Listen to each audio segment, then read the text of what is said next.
नमस्कार, prime news मराठीमध्ये मी अनुराग मिश्रा आपले स्वागत करतो। दिग्रस शहरातील सर्व धर्मियांचे श्रद्धास्थान आणि ग्रामदैवत असलेले संत श्री घंटीबाबा यांच्या 80व्या पुण्यतिथी महोत्सवाला आजपासून म्हणजे 4 ऑक्टोबरपासून मोठ्या उत्साहात सुरुवात झाली आहे।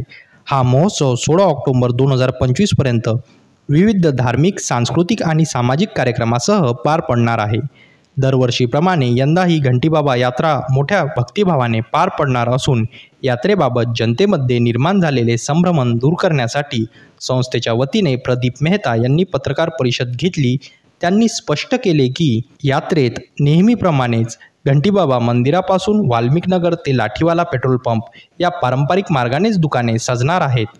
तथापि प्रशासनाने मांडलेल्या काही अडचणींमुळे दिनबाई शाळेत भरत आलेला मीना बाजाराच्या आणि विविध झोक्यांच्या जागेबाबत चर्चा सुरू असून याविषयी उद्या म्हणजे 5 ऑक्टोबर रोजी प्रशासनासोबत होणाऱ्या बैठकीत अंतिम तोडगा निघणार आहे, अशी माहिती त्यांनी यावेळी दिली। शहरात व परिसरात जी एक संभ्रमाची परिस्थिती आहे की बाबा या वर्षी भरणारी घंटीबाबाची यात्रा ही इथं परंपरागत मार्गावर न भरता दुसरीकडे जाणार आहे, परंतु तसं काही नसून सदर यात्रा ही या वर्षी घंटीबाबाच्या पुण्यतिथीचं 80वे वर्ष आहे आणि या पुण्यतिथी उत्सवानिमित्त दरवर्षी जिथं यात्रा भरते त्याच जागेवर यात्रा भरणार आहे। फक्त एकच प्रॉब्लेम आला प्रशासनाकडून की दिनबाई शाळेतली जे धुळा आणि मीना बाजार लागतो, तर त्यांचं प्रशासनाचं असं म्हणणं आहे की बुवा तिथं ट्रॅफिक जाम होते, समोर ग्रामीण रुग्णालय आहे आणि रुग्णवाहिका निघण्यासाठी सुद्धा त्रास होतो।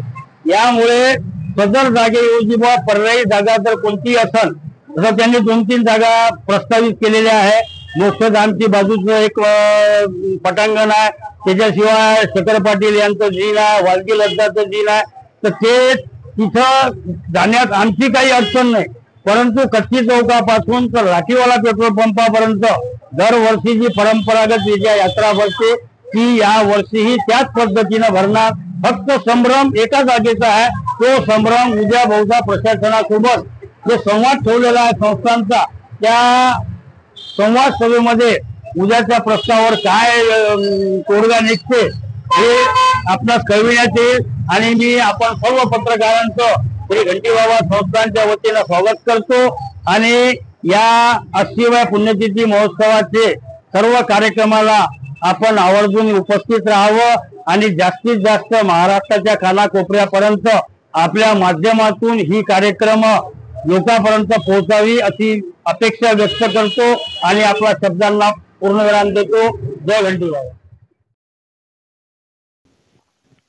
या महोत्सवात शिवपुराण कथा, कीर्तन, हास्यकवी संमेलन, भजन, पालखी सोहळा आणि महाप्रसाद असे अनेक कार्यक्रम आयोजित करण्यात आले आहे।